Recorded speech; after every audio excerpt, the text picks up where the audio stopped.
Anybody?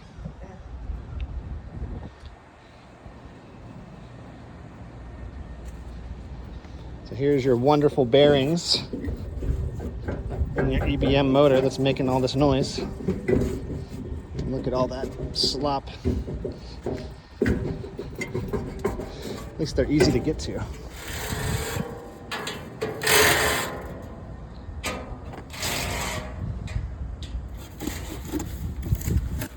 You can use the cardboard that comes in the box when sliding it back down so it doesn't tear up the insulation.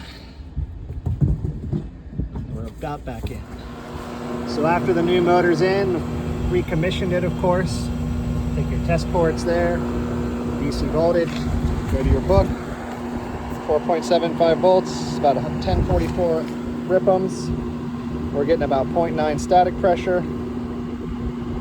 which gives us about 2,700 CFM on a 7.5 ton, which is as close as we're getting it.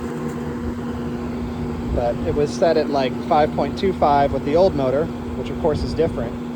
But when I originally came to this site, they were all, this is your adjustment potentiometer, they were all cranked to the max. They were all cranked to 2-inch static pressure, which was of course not good and probably what caused the bearings to fail early in them.